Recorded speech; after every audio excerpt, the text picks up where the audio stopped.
Welcome back to Saturday AM. Now, shocking figures show that children are said to consume an average of 2 kilos of sugar this Easter weekend, which is the equivalent of 57 fizzy drinks.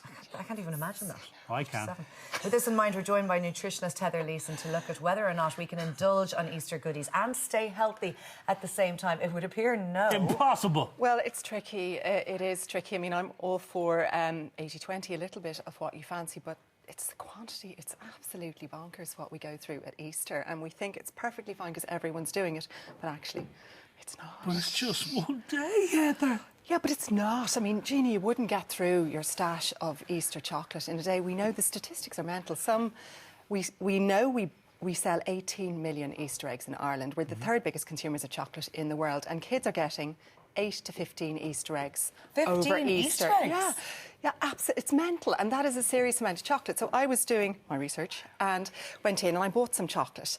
And I was asking kids in the supermarket, sorry to the parents whose kids I was accosting, and I was saying, this is my stash, what do you think? And they're like, that's pathetic. There's no big Easter eggs there. That's rubbish. I'd be really disappointed if I got that. Guess how many spoons of sugar is in this little stash here? So they're, I suppose, medium-sized Easter eggs. No, they're small. They're small. They're small, and these are the mini. These are the mini. I'm well acquainted with them. Those ones filled with goo. In the they're whole really lot, high in sugar. How much is in this? How many I'd say spoons of there's sugar? 100 spoons of sugar. 120 spoons of sugar. 120 spoons of sugar in this little stash. That's less than what most people get, but that's still 40 days worth of sugar for a child. So how much should we have a day? Like 2? 3 teaspoons for a kid. That's the upper recommended. Now, I agree, on Easter, let yourself go a little bit wild, but, you know, one of these eggs filled with a little treat inside it, that's 20 teaspoons of sugar. So that should be more than enough for a small child, or a big one like you. But it's very hard for parents to say no to their children on Easter Sunday, especially if they've sort of given up, you know, their favourite treats in the weeks beforehand. Yeah. And it's sort of a thing of, oh, look, just indulge yourself, gorge, and we'll forget about it for this day. But I suppose with that in mind, there are healthier options in terms of chocolate and cocoa content. Yeah, there are, of course. Now, you know, chocolate does have some health benefits. It's full of antioxidants, things like resveratrol, which we get in red wine as well. So that is in cocoa. There's minerals, there are chemicals that help release feel-good. Okay, serotonin, dopamine. So, you know, chocolate can make us feel good. It's also got a stimulant in it called theobromine, a little bit like caffeine. So small amounts will help alertness and focus. Large amounts can cause insomnia. So take it easy. It's also very poisonous for dogs. So don't be giving your leftover chocolate to your dog because you can poison it. Really? Yeah. But there's different types of chocolate. So all of those health benefits are not going to be found in the average chocolate that we're buying. They're going to be in dark chocolate. A dark chocolate, like this 70% dark chocolate that you buy, that's got cocoa solids, it's got cocoa fat, and a little bit of sugar, but less than 30% sugar. So that potentially has some health benefit, and you probably only eat a little bit of that because it's quite strong tasting, and that's, you know, the theory. A little bit of the good quality stuff is fine. What we tend to eat most of in Ireland is milk chocolate, and that has got a little bit of the cocoa solids, a little bit of cocoa fat, a lot of sugar. So 50 to 60% sugar, about 30% fat. It doesn't leave much room for the chocolate in there. So is it a case of educating ourselves in terms of, because, you know, they are going to get a big haul of Easter eggs. So the idea is don't eat them all, obviously, in the one day. Yeah. And then whatever you have left over, there are things you can be doing with that.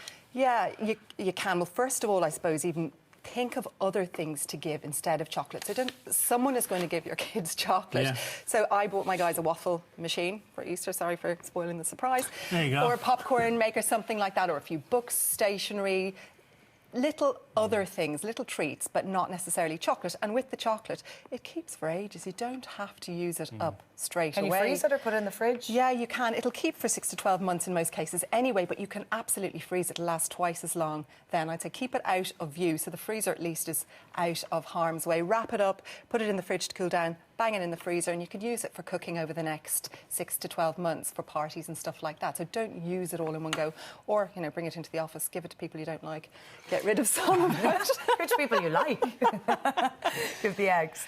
In terms of the statistics, you know, the sugar seems to be the mortal enemy of, it's the one that we're all going after now. I mean, the statistics can frighten the bejesus out of you. Yeah. In terms of the amounts of sugar that's in small eggs. Yeah, it is really scary because we don't realise how much we're eating. So even small eggs, I won't mention the brand, but a small chocolate egg with a filling inside, that'll have 7 teaspoons of sugar in it. So 7? Yeah, 7. So you might think, that's tiny.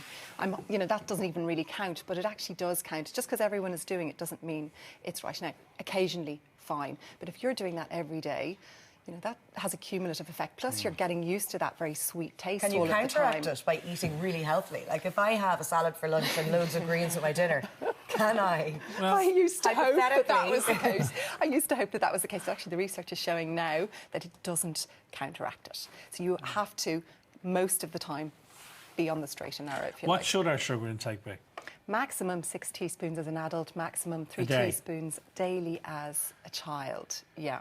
So it's not very much, and that is naturally added into, cereals and yogurts and things anyway. I was going to say that because we did a segment a long time ago on the show. Yeah.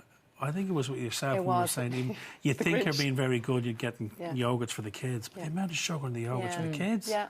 Yeah, I know it's quite scary because we love sugar, it tastes good, but it does have a health impact on us. A little bit of what you fancy, some of the time, but not all of the time. So for Easter, you just don't go mad. And bear in mind, that massive big stash. A large egg can have 50 teaspoons of sugar in it.